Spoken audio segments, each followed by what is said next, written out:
মানুষের এক সময় নির্বাচনটা ছিল একটা উৎসব, ঈদের মতো একটা আনন্দ নিয়ে সবাই সপরিবারে ভোট কেন্দ্রে যেত, কোথাও কোনো বাধা ছিল না, সবাই আনন্দ ঘন চিত্তে ভোটে অংশগ্রহণ করত। কিন্তু বিগত দিনে জনগণের আস্থা হারিয়ে বিগত সরকার সেই ভোটের দিনকে একটি আতঙ্কের দিনে পরিণত করছে, গুলি বোমা ককটেল এগুলো ফাটিয়ে। তা আমরা মনে করি আজকে সেই কালো অধ্যায় থেকে বের হয়ে এসে আমরা একটি নতুন অধ্যায় সৃষ্টি করতে চাই।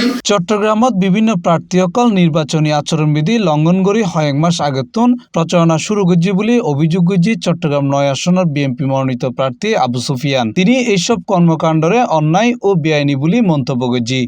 প্রার্থীরা যদি নির্বাচনী প্রচারণা করে থাকেন, ভোট চেয়ে থাকেন, তাহলে তারা অপরাধ করেছেন। রবিবার চট্টগ্রামের কর্মরত সাংবাদিকদের লগে মতবিনিময় সভায় এইসব কথা হয় তিনি। এই সময় আবু সুফিয়ান হইয়ে বিএনপি সবসময় নির্বাচন কমিশনের নির্দেশনা মানি চলে। আরা আগামী ২২ তারিখতন আনুষ্ঠানিকভাবে প্রচারণা শুরু করছুম।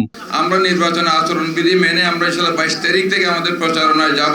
তবে হ্যাঁ, মানুষের সাথে আমাদের সম্পর্কটা একদম গভীরে শেকড়ে আমাদের সম্পর্ক আমাদের নেতাদের সাথে। কাজেই নির্বাচনী প্রচারণা না গিয়েও আমরা ইনশাআল্লাহ ওনাদের চেয়ে অনেক এগিয়ে আছি, ইনশাআল্লাহ এগিয়ে থাকবো। এই সময় আবু সুফিয়ান হইয়ে শুধু নয় কেন, চট্টগ্রাম না, বাংলাদেশের সকল আসনই গুরুত্বপূর্ণ। আমি এটাকে বেশি ওইভাবে নিই না। আর আপনার কথাতে আপনি বলেছেন যে এই একশনের ভোটাররা খুবই সচেতন, কাজে তারা সচেতনভাবে ইনশাআল্লাহ ভোট কেন্দ্রে যাবে এবং তারা ভোট কেন্দ্রে গিয়ে তাদের যে মতামত, তাদের যে ভোট, সেটা তারা প্রদান করবে, সেই প্রত্যাশা আমার আছে। চলমান পরিস্থিতি লইরে শঙ্কা প্রকাশ করে তিনি হইয়ে যেসব মহল নির্বাচন বানচাল গরিবেল্লা স্যার তারা পরিকল্পিতভাবে হত্যা ও সন্ত্রাসী কর্মকাণ্ড চালার। এই বিষয়ে আইন শৃঙ্খলা পরিস্থিতি স্বাভাবিক রাখি বেলায় আইন শৃঙ্খলা বাহিনী আরো কঠোর ও কার্যক্রম ভূমিকা নিশ্চিত গরিবের দাবি জানাইয়ে তিনি।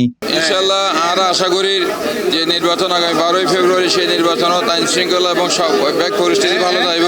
প্রশাসন আহ্বান দেখি যে মানুষ যাতে নির্বিঘ্নে ভোট কেন্দ্রে যাই ভোট দিয়ে ঘর ফিরিয়ে ইত্যাদি ইয়ান প্রশাসন তাদের নিরাপত্তা নিশ্চিত করিব, ইয়ান আর প্রশাসন আরো আবেদন। কোনোভাবেই ভোটাররা ভোট কেন্দ্রে যাওয়া আসায় কোনো বাধা সৃষ্টি হবে না, তারা সেটা seriously monitor. C+ TV Chittagong.